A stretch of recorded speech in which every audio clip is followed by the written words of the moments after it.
أعوذ بالله السميع العليم من الشيطان اللعين الرجيم بسم الله الرحمن الرحيم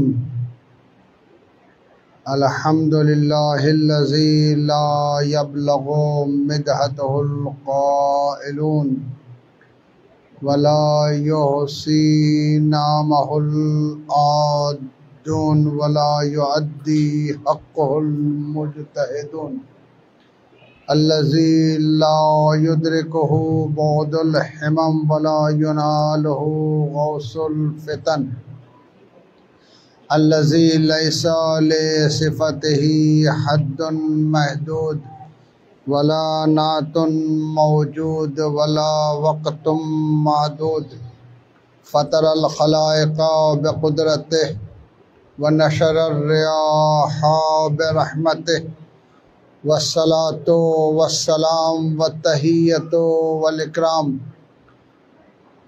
على النبي الأمي العربي القرشي المكي المدني الهاشمي الذي سمع في السماء أحمد وفي الأرض أبي القاسم محمد اللهم صل على محمد وآل محمد والصلاة والسلام والتحية والإكرام على أهل بيته الطيبين الطاهرين المعصومين المظلومين وصحبه المنتجبين على لعنة الله على أعدائهم أجمعين من يومنا هذا إلى قيام يوم الدين بسم الله الرحمن الرحيم قال رسول الله صلى الله عليه وآله مثل أهل بيتي كمثل السفينة النوح من ركب نجا من تخلف عنها غرق وحوى صلوات محمد وآل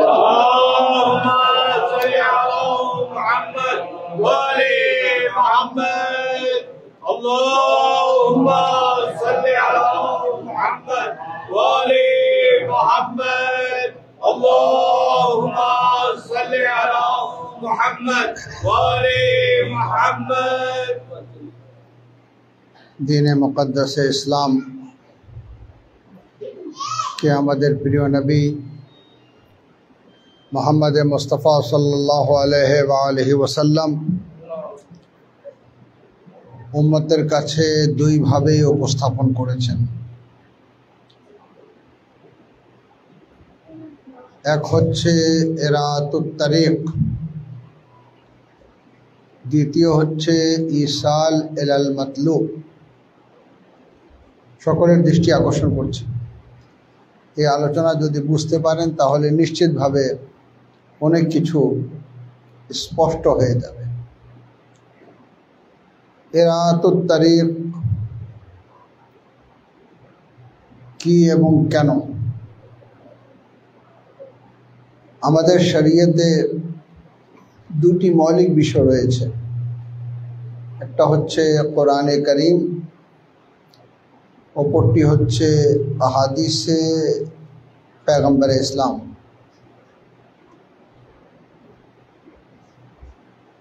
কোরআন কাতিউস সনদ, যে আল্লাহর কালাম, তার মধ্যে কোনো সন্দেহের অবকাশ নেই। কাতিউস সনদ, আল্লাহর পক্ষ থেকে জিবরিল আমিনের মাধ্যমে আমাদের প্রিয় নবী মুহাম্মদ মুস্তাফা সাল্লাল্লাহু আলাইহি ওয়াসাল্লামের কাছে পুরো কোরআন অবতীর্ণ হয় তাদরিজান দাফআতান।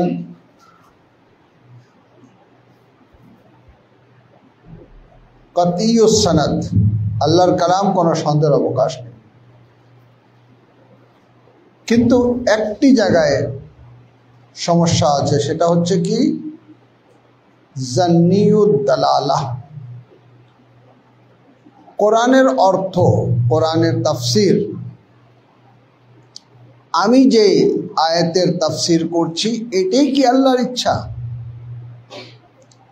এটাই কি আল্লাহ আমাদের কাছ থেকে চেয়েছেন? এটা হচ্ছে প্রশ্ন। যে কারণে আজকে মুসলমানদের 73টি ফিরকা, সকলের কাছে কোরআন রয়েছে, কোরআন অবিকৃত রয়েছে, কোরআনের প্রতি সকলের ঈমান রয়েছে। কোরআন যে আল্লাহর কালামের প্রতি কোনো সন্দেহ নেই, কিন্তু অর্থ করার ক্ষেত্রে, তাফসির করার ক্ষেত্রে এমন একটি কাজ করা হয়েছে, প্রত্যেক ফিকহ আয়াতের ব্যাখ্যাকে এমনভাবে করেছে যেন আমি যেটা ব্যাখ্যা করতে চাই, আমি যেটা বুঝাতে চাই সেটারই বহিঃপ্রকাশ যেন ঘটুক। এই জন্য কোরআন কাতইউস সানাদ, কিন্তু দালালাতের ক্ষেত্রে জান্নি, অর্থাৎ কোরআনের আয়াত পরিবর্তন করা সম্ভব না, কোরআনের আয়াতের ব্যাখ্যা পরিবর্তন করা সম্ভব। যে কারণে আজকে ৭৩টি ফিরকা, কোরআন আল্লাহ রাব্বুল আলামিনের কালাম, আল্লাহ রাব্বুল আলামিনের কিতাব, লা রাইবা ফিহ, কোনো সন্দেহের অবকাশ নেই, কিন্তু কোরআন কেন্দ্রিক সবাই কিন্তু এক অর্থ নেয়নি, যে কারণে আজ বিভিন্ন ফিকহে বিভক্ত। আসেন এবার হাদিসকে দেখি, কোরআন ও সুন্নাত। হাদিস, হাদিস কাতইউদ দালালা, হাদিসের অর্থ স্পষ্ট, অর্থের মধ্যে তেমন কোনো গোঁজামিল নেই। আমি দুই ধরনের হাদিস বলতে পারি। এক ধরনের হাদিস বললে আমাদের যুবকরা খুবই আনন্দিত হবে, আর নিকাহ মিন সুন্নতি, বিয়ে হচ্ছে রাসূলুল্লাহ সাল্লাল্লাহু আলাইহি ওয়াসাল্লাম বলেছেন আমার সুন্নাত। অনেকের মুখে হাসি আসলো, অনেকে মুখ নিচু করে নিল যেন হাসি যেন দেখতে না পায়। সালওয়াত পড়েন মুহাম্মদ ওয়া আলে মুহাম্মদ।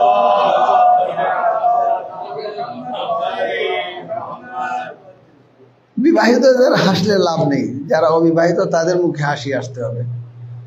আর নিকাহ মিন সুন্নতি ফামান রাগিবা আন সুন্নতি ফালাইসা মিন্নি, নিকাহ বিয়ে হচ্ছে আমার সুন্নাত, যে এই সুন্নাত থেকে মুখ ফিরিয়ে নেয় সে আমার উম্মতের মধ্যে অন্তর্ভুক্ত না। অর্থতে কোনো অসুবিধা আছে? নেই। দালালাতে কোনো সন্দেহ নেই, কিন্তু প্রশ্ন জাগ্রত হয় যে নবী বলেছেন কি বলেননি, কাতইউস সানাদ কিনা। তো আমরা রাসূলুল্লাহ সাল্লাল্লাহু আলাইহি ওয়াসাল্লামের অনেক হাদিস সানাদের দিক দিয়ে ঠিক আছে, অনেকটা সানাদের দিক দিয়ে ঠিক না। প্রত্যেকে নিজের ফিকহকে শক্তিশালী করার জন্য, নিজের চেতনাকে শক্তিশালী করার জন্য, নিজের ব্যবসাকে ভালো রূপে রূপান্তরিত করার জন্য হাদিসের আশ্রয় নিয়েছেন। একসময় হাদিস সংগ্রহ করা নিষিদ্ধ করা হলো, নওজুবিল্লাহ, আর এক সময় এত বেশি জাল হাদিস তৈরি করা শুরু করা হলো। কেন? সকল মুসলিম উম্মাহ রাসূলুল্লাহ সাল্লাল্লাহু আলাইহি ওয়াসাল্লামের প্রতি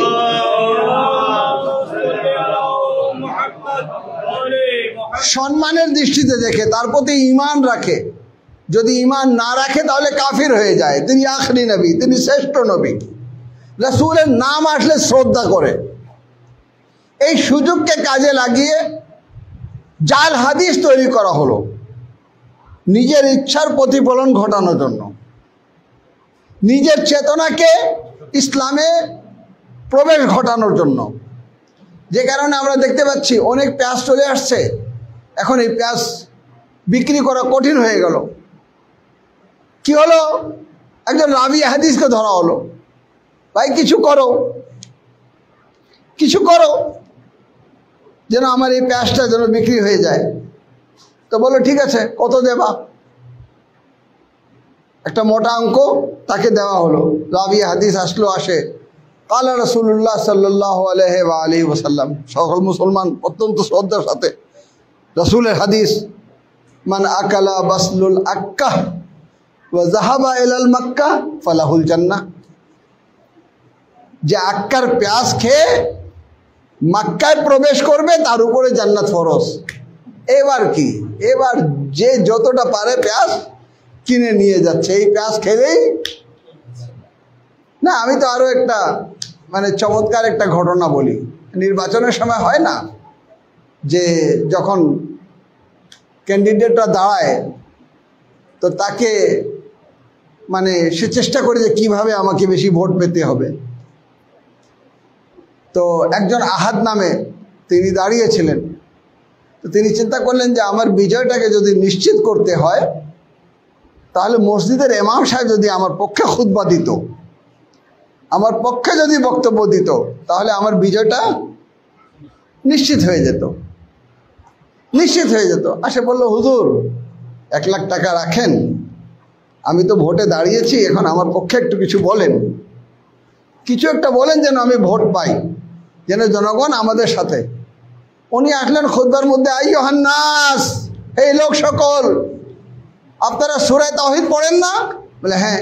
কি বলা হচ্ছে?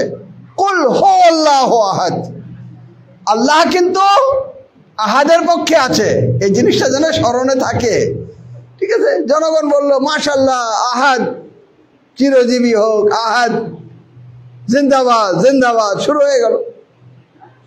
সামাদ যে ছিল সে বলল যে ইয়া আল্লাহ, এবার আমার ভোটের কি হবে? আমার পক্ষে তার কোনো ভোটই নেই। সবটা চলে গেল আহাদের কাছে। আসলে হুজুরকে বলল, হুজুর আমার জন্য একটা কিছু করেন, আমি যেন বিজয় অর্জন করতে পারি। বলে কত যাবা? বলে সে কত দিয়েছিল? বলে 1 লাখ, আমি 2 লাখ দিচ্ছি। তিনি বললেন আবার খুতবাতে, আচ্ছা আমি যেটা বলেছিলাম সেটা অপরিপূর্ণ ছিল, একটা আংশিক ছিল, কুল হু আল্লাহু আহাদ, কিন্তু তারপরে আল্লাহ কি বলছেন? আল্লাহুস সামাদ। হ্যাঁ, আহাদ হচ্ছে গুরুত্বপূর্ণ, হচ্ছে সামাদের ভোট, ঠিক আছে? এবার সমাজের পক্ষে স্লোগান শুরু হয়ে গেল, ঠিক আছে? শেষ পর্যন্ত আবার আহাদ সাহেব আসলেন আরো বেশি। তো ওয়ালাম ইয়াকুল্লাহু কুফুয়ান আহাদ, এবার আর কোনো কথা নেই, সমস্ত ভোট কিন্তু আহাদকে দিতে হবে। সালবাত পড়েন মুহাম্মদ ওয়া আলে মুহাম্মদ। শুনতে তো একটা হাস্যকর কথা হলো, কিন্তু এর কিছু বাস্তব আমরা ইতিহাসে দেখেছি যে রাবিয়ানে হাদিসকে টাকা দিয়ে ক্রয় করা হতো যে তার পক্ষে যেন মতবাদ দেয়। যেই কারণে আজ আমরা শরীয়তের এমন এক চিত্র দেখতে পাচ্ছি যে নওজুবিল্লাহ আমরা দেখতে পাচ্ছি হাদিসের মধ্যে এমনও হাদিস রয়েছে যে নওজুবিল্লাহ আলী ইবনে আবি তালিব মদ পান করে নামাজ পড়িয়েছিলেন এবং নামাজে ভুল করেছিলেন। এই হাদিসগুলো আসলো কোথা থেকে? এই হাদিসগুলোর পিছনে সবচেয়ে বড় যে কাজ সেটা হচ্ছে যারা জাল হাদিস তৈরি করত তারা কিন্তু আহলে বাইত আতহার আলাইহিস সালাতু ওয়াস সালাম থেকে মানুষকে দূরে সরানোর জন্য অনেক জাল হাদিস তৈরি করেছিল। তাহলে কোরআন কাতইউদ দালালা, কাতইউস সানাদ, জান্নিউদ দালালা, হাদিস জান্নিউদ দালালা, কাতইউদ দালালা এবং জান্নিউস সানাদ। তাহলে এই কোরআনে একটা জিনিস অর্থ করার দিক দিয়ে মানুষ কিন্তু নিজ নিজ ইচ্ছায় অর্থ করেছে অনেক মুফাসসিররা। হাদিসের ক্ষেত্রে হাদিসে রাসূল না, কিন্তু কালা রাসূলুল্লাহ লাগিয়ে ওটাকে জাল করা হয়েছে।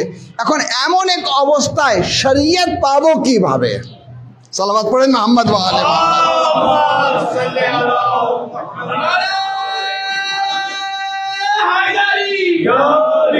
কোন আলিমের ব্যাখ্যা আমাকে সঠিক দ্বীনের দিকে পরিচালিত করবে? কোন হাদিসের ব্যাখ্যা আমাকে সঠিক দ্বীনের দিকে পরিচালিত করবে? অবশ্যই এখানে আলিমদের কাজ রয়েছে যে কোরআনের গভীরতার দিকে যাওয়া, কোরআনের বাতিনের দিকে যাওয়া, এবং বাতিন পেতে গেলে কোন শিক্ষকের কাছে যেতে হবে এটাও জেনে রাখা।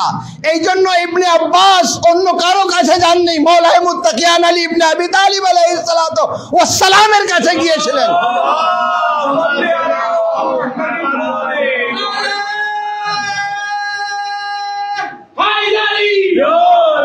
অন্য জায়গায় অপব্যাখ্যা হওয়ার সম্ভাবনা রয়েছে, কিন্তু আলী ইবনে আবি তালিবের কাছে কোরআনের অপব্যাখ্যার কোনো সম্ভাবনা নেই। কেন? তিনি বলছেন ফিহা সাবঈনা বাতানা, এই কোরআনের 70টি বাতিন রয়েছে এবং আলী সব বাতিন সম্পর্কে অবগত আছে। সালাওয়াত পড়েন মুহাম্মদ।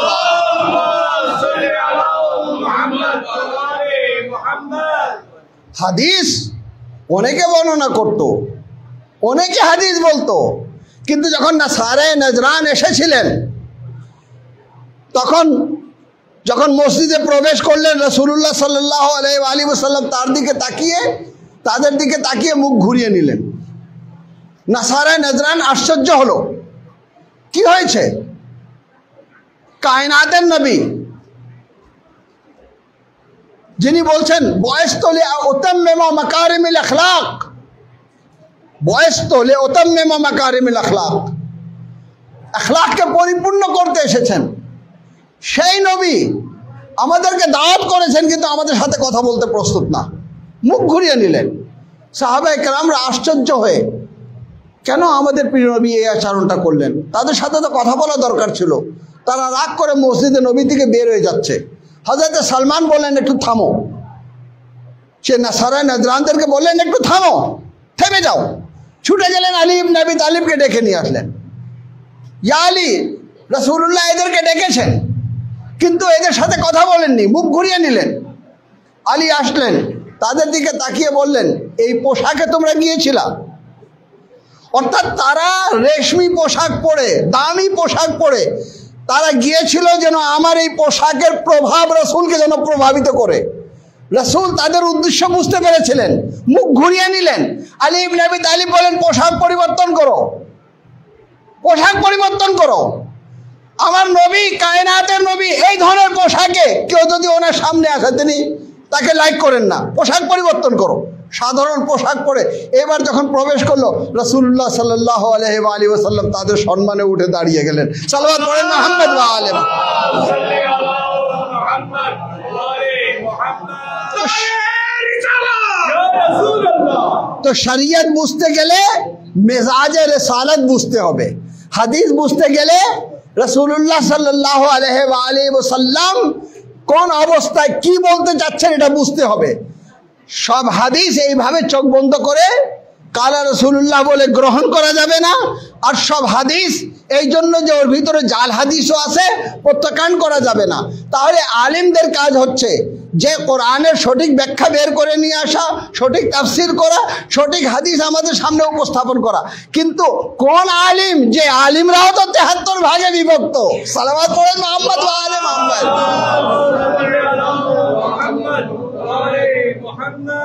এই জন্য আমাকে বলতে দেন, হেদায়েত দুই প্রকার। একটা হচ্ছে এরাতুত তারিক।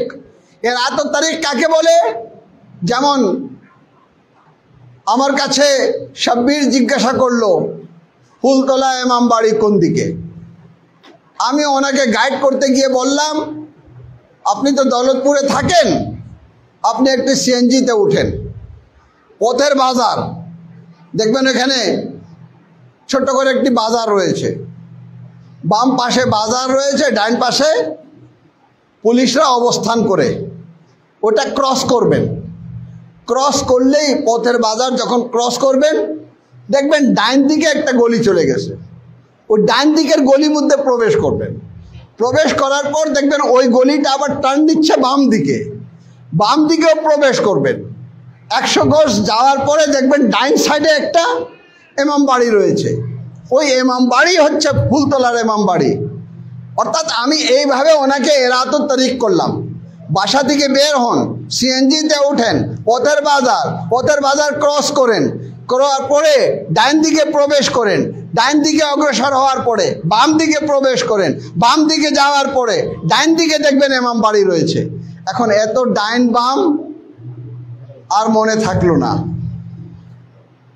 যদি এগুলো মনে থাকে তাহলে ঠিকই পৌঁছে যাবে, কিন্তু যখন মনে না থাকে ডাইন দিকে না গিয়ে বাম দিকে চলে গেছে।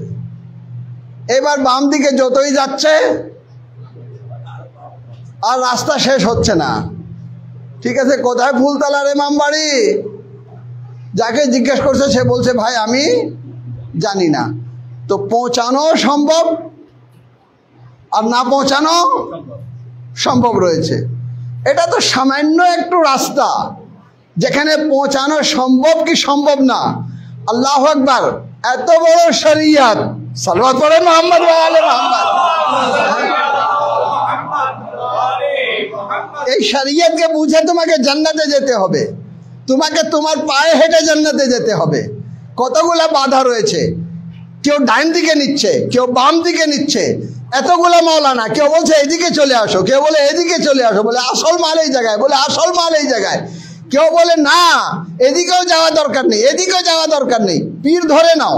কেউ বলছে ওটাও দরকার নেই, অমুক মসজিদে যাও। কেউ বলছে না তবলিগ জামাতে যাও। যে কোনোভাবে জান্নাত পৌঁছাবার জন্য একবার কেউ এদিকে ছিল্লা দিচ্ছে, একবার কেউ ওদিকে ছিল্লা দিচ্ছে। জান্নাত তারপরেও নিশ্চিত না, তারপরেও কিন্তু জানতেছে না যে জান্নাতে যেতে পারবো কি পারবো না। আল্লাহু আকবার। শরিয়ত এত ব্যাপক, এই শরিয়তে ধারায় যদি কেউ জান্নাতে যেতে চায়, আমাদের পথের উপরে এতগুলা মুল্লা, এতগুলা সুফি, এতগুলা পথ প্রদর্শক বসে রয়েছে যারা বিভিন্ন দিকে আমাদেরকে ডাকছে। এই অবস্থায় আমাদের কি করা উচিত? সালওয়াত পড়ুন মুহাম্মদ ওয়া আলে মুহাম্মদ।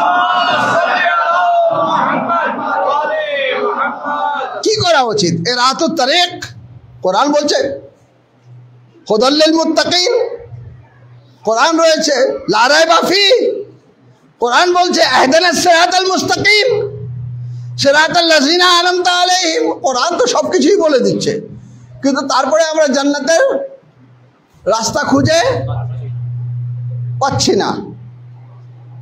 কেন? একটু ডাইন বাম হলেই সমস্যা হয়ে যাচ্ছে। ইহদিনাস সিরাতাল মুস্তাকিম, কিন্তু এই সিরাতে মুস্তাকিম কোথায়? ওই মোল্লা বলে এইদিকে, এই মুফতি বলে এইদিকে, ওই সুফি বলে এইদিকে, ঠিক আছে, অমুক মুবাল্লিগ বলে এইদিকে। তাহলে যাবো কোথায়? কোন দিকে জান্নাত? সিরাতে মুস্তাকিম কোথায়? ইয়া নবী আল্লাহ, আপনি ইসলাম বিস্তারিত ভাবে বলেছেন, কখনো কখনো আমাদের কাছে স্পষ্ট করে দেন যেন আমরা পথভ্রষ্ট না হই। সালমান জিজ্ঞাসা করলেন, ইয়া নবী আল্লাহ ইহদিনাস সিরাতাল মুস্তাকিম সিরাতাল লাযিনা আনআমতা আলাইহিম। প্রতিদিন তিলাওয়াত করছি কিন্তু জানি না সিরাতে মুস্তাকিম কি। আলী ইবনে আবি তালিব বসেছিলেন, হাত দিয়ে আঙ্গুল দিয়ে ইশারা করলেন, হাযা সিরাতে মুস্তাকিম। সালাওয়াত পড়ুন মুহাম্মদ।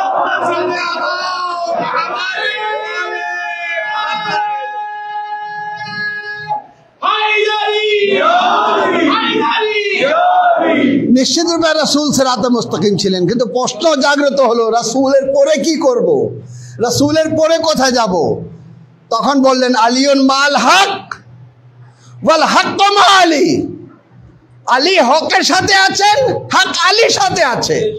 তাহলে তোমাদের দায়িত্ব আলীর সাথে হাতে যাওয়া। এখনো বুঝতে পারেননি? তাহলে আমি আবার উদাহরণটাকে পরিবর্তন করে দিচ্ছি। শাব্বির বলল ফুলতলা ইমাম বাড়া কোথায়? আমি আর বলিনি সিএনজিতে উঠতে হবে, আমি আর বলিনি পথের বাজার ক্রস করতে হবে, আমি আর বলিনি ডাইন দিকে যেতে হবে, আমি আর বলিনি বাম দিকে যেতে হবে। যখনই বলল আমি ফুলতলা ইমাম বাড়ায় যেতে চাই, কিভাবে যাব? আমি বলল চলো আমার সাথে, চলো আমার সাথে। এবার আমি সাথে সাথে রওনা দিলাম। এখন যখন সাথে রওনা দিলাম, তখন ওরা ডাইনে দেখা লাগলো না, বামে দেখা লাগলো না, সহজে আমার সাথে সাথে আসলো। আমি যেহেতু ভালো করে চিনি, আমি ইমাম বাড়ায় চলে আসলাম। তাকে আর ডাইন দিক বাম দিক দেখতে হলো না, সোজা চলে আসলো আমার ইমাম বাড়ায়। আর তাকে পথভ্রষ্ট হওয়ার কোনো সম্ভাবনা নেই, ডাইনে বামে যাওয়ার কোনো সম্ভাবনা নেই, রাস্তা ভুলে যাওয়ার কোনো সম্ভাবনা নেই। এটাকে বলা হয় ইসাল এলাল মাতলুব। তো রাসূলুল্লাহ শরীয়ত আমাদের কাছে দুইভাবে উপস্থাপন করেছেন। এক, শরীয়তকে সঠিকভাবে মূল্যায়ন করে জান্নাতে চলে আসো। আর দ্বিতীয় হচ্ছে, যদি এটা না পারো, মাসালু আহলে বাইতি কামাসালিস সাফিনাতুন নূহ, আমার আহলে বাইতের উদাহরণ নূহের কাশতি স্বরূপ। না ডাইনে দেখা দরকার, না বামে দেখা দরকার, উঠেই নৌকায় বসে যাও। সালাওয়াত পড়ুন মুহাম্মদ ওয়া আলে মুহাম্মদ।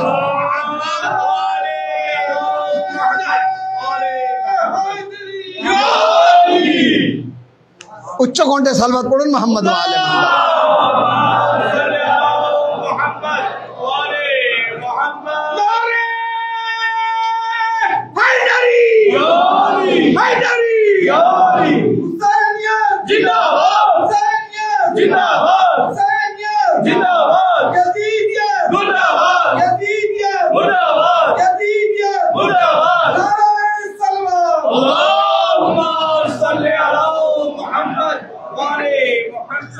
আজকে আমাদের যুবকরা, এখনই আমাদের অত্যন্ত শ্রদ্ধেয় মৌলানা এবং ব্যক্তিত্ব আল্লাহ রাব্বুল আলামিন ওনাকে হায়াতে তাইয়্যিবা দান করুক।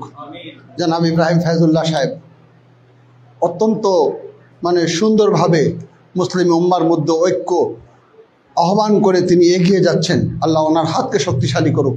এখনই তিনি জওয়ানদেরকে উদ্দেশ্য করে বলেছেন, জওয়ানরা কিন্তু শর্টকাট চায়, ঠিক আছে, শর্টকাট, এই মোল্লা ওই মোল্লা, এই পীর ওই পীর, ঠিক আছে, এদিকে ওদিকে দৌড়ানো কোনো দরকার নেই। যখন একটা নৌকা নিয়ে আসা হয়েছে ওই নৌকার উপরে উঠে বসে যাও। সালাওয়াত পড়েন মুহাম্মদ ওয়া আলে মুহাম্মদ।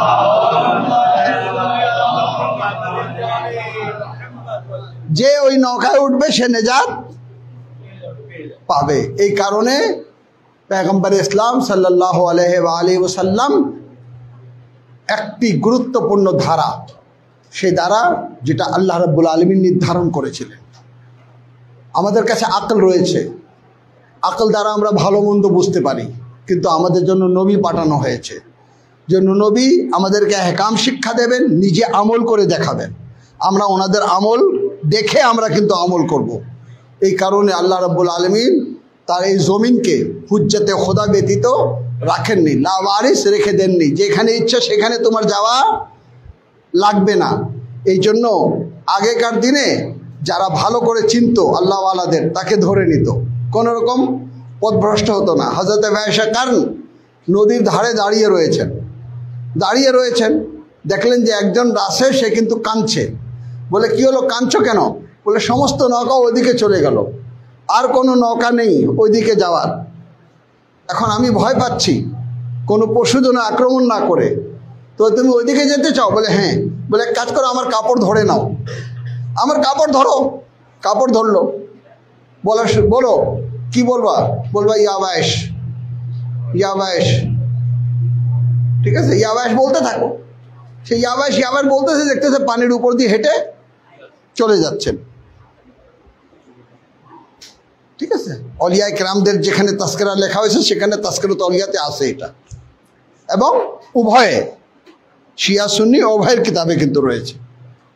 যাই হোক, যখন কিছু দূর চলে গেল হঠাৎ করে চিন্তা করলো যে আমি তো বলতেছি ইয়াবাইশ, অর্থাৎ ওয়াইশাকারনি এনি, কিন্তু ওয়াইশাকারন কি বলতেছেন? নিশ্চিত উনি তো আর ইয়াবাইশ বলতেছেন না। একবার কান দিয়ে শুনলো তো বলতেছে ইয়া আলী। সালাওয়াত পড়েন মুহাম্মদ ওয়া আলে মুহাম্মদ।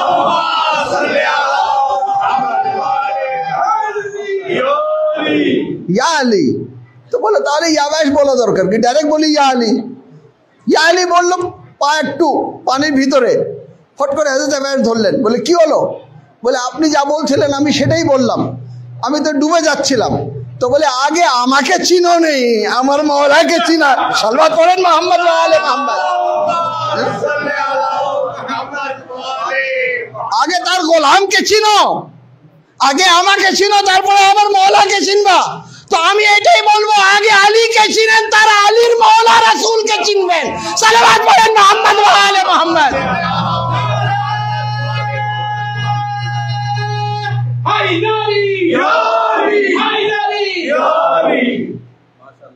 আলী বলছেন আনা আবদুন মিন আবিদ রাসূলিল্লাহ, আমি রাসূলের চাকরের মধ্যে একজন।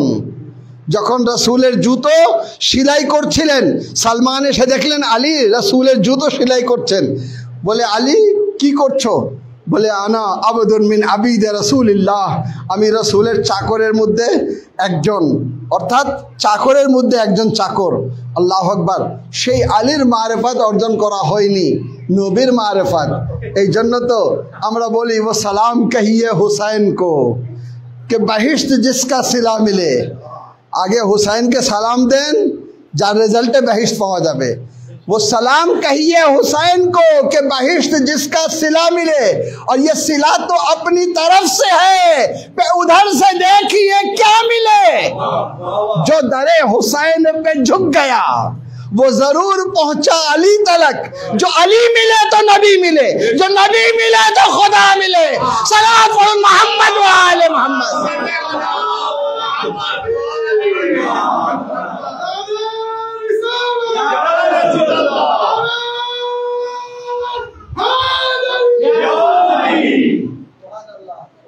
যদি জান্নাত পেতে হয় এর আয়াতুত তারিকও রয়েছে, ইসাল এলাল মাতলুব রয়েছে। রাসূলুল্লাহ দুটেই করেছেন। 10ম হিজরিতে গাদিরে খুম নামক স্থানে এসে সাহাবারা ইসলাম শিখেছো, ইসলাম জেনেছো, ইসলাম তোমাদেরকে জানিয়েছি, নামাজ কিভাবে পড়তে হবে বলেছি, রোজা কিভাবে রাখতে হবে বলেছি, সব কিছু বলেছি, কিন্তু তারপরেও জান্নাতে যদি না পৌঁছাতে পারো, এই জন্য আমি তোমাদেরকে এইভাবে ছেড়ে দিচ্ছি না, আমি তোমাদের হাত আলীর হাতে দিচ্ছি, আলীর হাত তোমাদের হাতে দিচ্ছি। সালমান পড়েন মুহাম্মদ ওয়া আলে মুহাম্মদ। মান কুনতা মাওলা ফাহাযা আলিয়ান মাওলা। খবরদার শুনে চলে যাবে না, আসো হাতে হাত দাও এবং বলো বাখিন বাখিন লাকা ইয়া আলী ইবনে আবি তালিব, মুবারক হোক মুবারক হোক আলী ইবনে আবি তালিব, আপনাকে মুবারক হোক। আসবাহতা মৌলাই ও মৌলায়ে কুল্লে মুমিনিন ও মুমিনা, আপনি হয়েছেন আমার এবং সকল মুমিনিন ও মুমিনাতের মৌলা। তো আজ আমাদের প্রয়োজন, কারবালা আমাদের সামনে এমনভাবে এসেছে যে আমাদের চোখ খুলে দিয়েছে, কোনো জায়গায় যাওয়া দরকার নেই। চলে আসেন দারে হুসাইনে, দারে হুসাইনে এসেছেন, আলীকে পেয়েছেন, আলীকে পেয়েছেন, নবীকে পেয়েছেন, নবীকে পেয়েছেন, খোদাকে পেয়েছেন। আর যখন খোদাকে পেয়েছেন, ওয়াল্লাহ অন্য কারো কাছ থেকে জান্নাত নেওয়া লাগবে না। জান্নাতের সর্দার হচ্ছেন হাসনাইন আলাইহিস সালাতু ওয়াস সালাম। এখানে হুসাইন হুসাইন করো, ওইখানে হুসাইনকে চিনতে পাবা। সালাওয়াত পড়েন মুহাম্মদ ওয়া আলে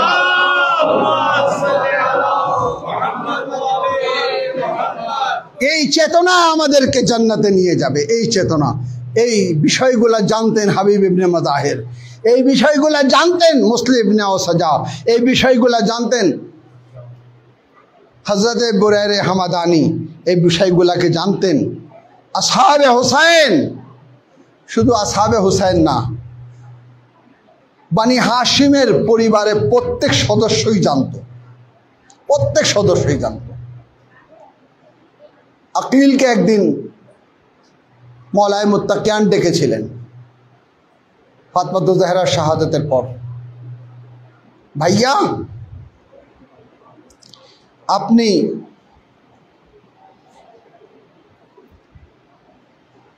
আরবের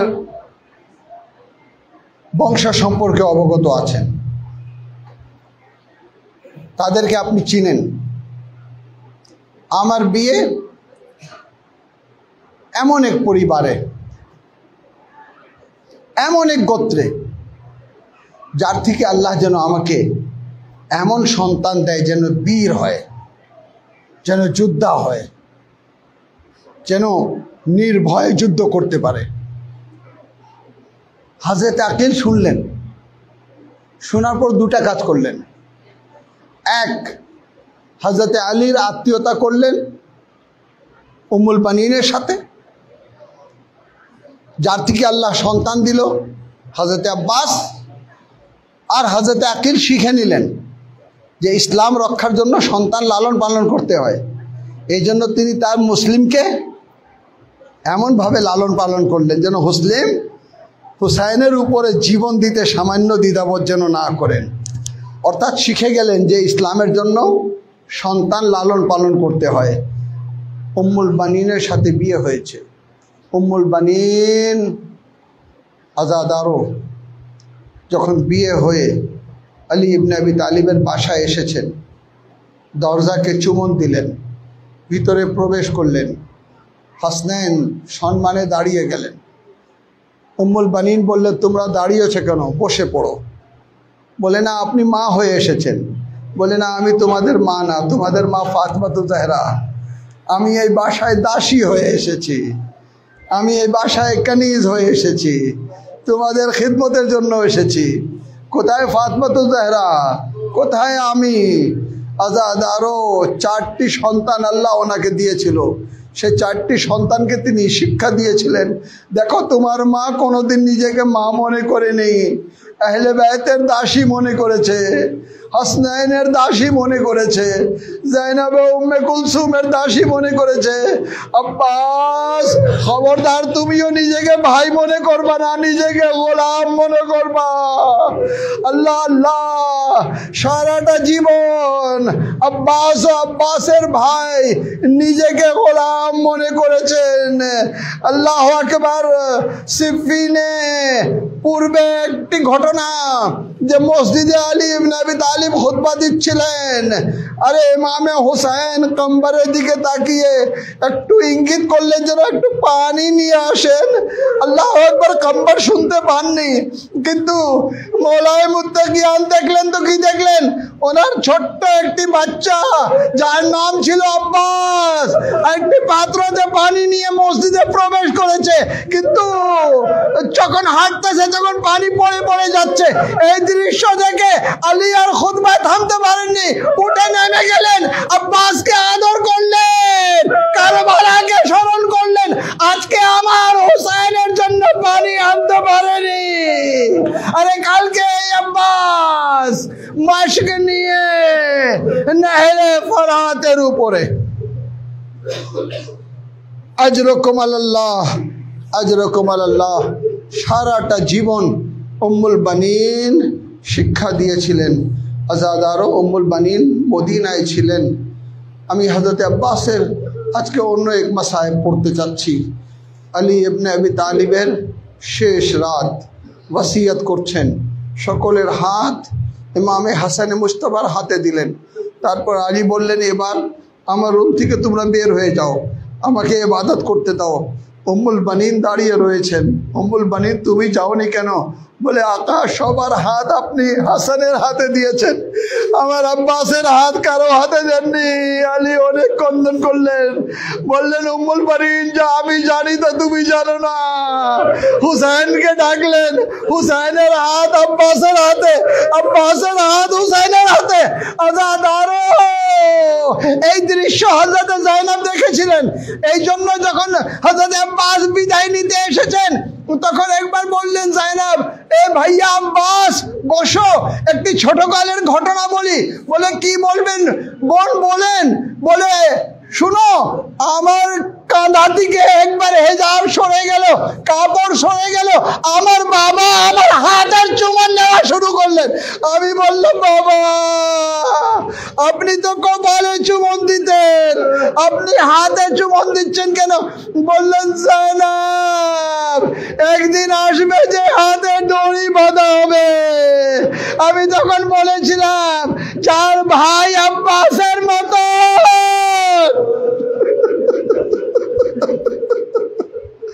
তার হাতে দড়িকে বাঁধবে। আব্বাস যাও, খোদা হাফিজ নাসির, এইবার আমার বিশ্বাস হয়েছে আমার হাতে দড়ি বাঁধা হবে। কারবালা থেকে কুফা, আজাদারো উম্মুল বানিন মদিনায় রয়েছেন। একবার শুনতে পান ইমামে হুসাইনের কাফেলা মদিনায় ফিরে আসছে। জাইনাব উম্মে কুলসুম তিনি শাহাদাতে হুসাইনের পর কারবালা থেকে কুফা, কুফা থেকে শাম, শাম থেকে মদিনা। যখন মদিনার কাছে আসলেন হযরত জাইনাব বললেন, মদিনা চলে আসলে আমার নানার মদিনা আমাকে বলবা। যখন কাছে চলে আসলো তখন একবার বললেন, বাশির ইবনে জাজলাম বিবি মদিনা এসে গেছে।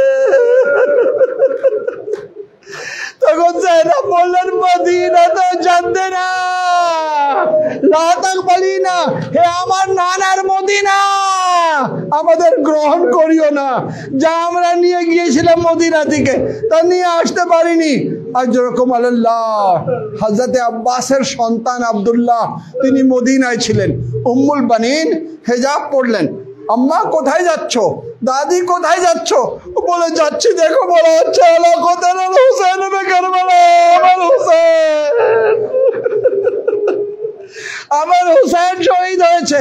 আব্দুল্লাহ বললেন, দাদি তুমি যেও না, আমাকে অনুমতি দাও, আমি যাচ্ছি। বলে, আচ্ছা যাচ্ছ, যাও, এটা জিজ্ঞাসা করবা আমার আব্বাস যখন হুসাইন মারা গেলেন, যখন হুসাইন শহীদ হলেন, তখন আমার আব্বাস কোথায় ছিল এটা জেনে আসবা।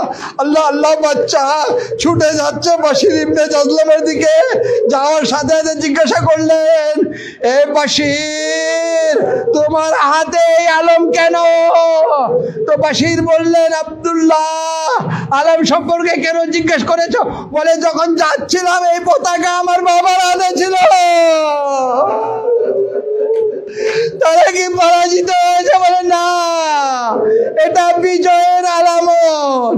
বলে আরো একটি প্রশ্ন করব, আপনি বলছেন আলা কোতাল হুসাইন ও কারবালা, যখন আকা হুসাইন শহীদ হলেন তখন আমার বাবা কোথায় ছিলেন?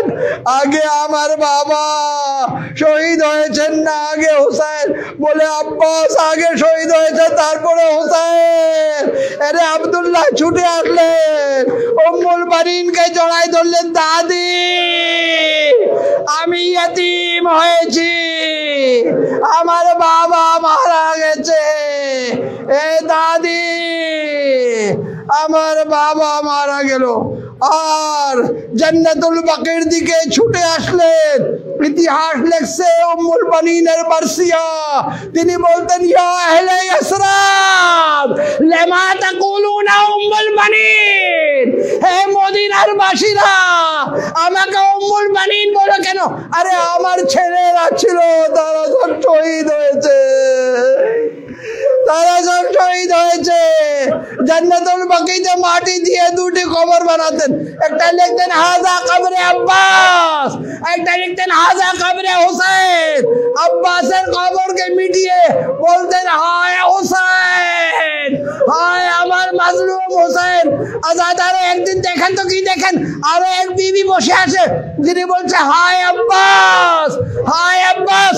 উম্মুল বানিন উঠে ওই বিবির কাছে গেলেন, বলে আপনি কোন আব্বাসের মাতম করছেন? বলে তুমি কার, কোন হুসাইনের মাতম করছো? বলে আমার হুসাইন যে কারবালায় শহীদ হয়েছে। তো ফাতেমা বললেন, আমি ফাতেমা আমার আব্বাসের মাতম করছি। এবার আব্বাসা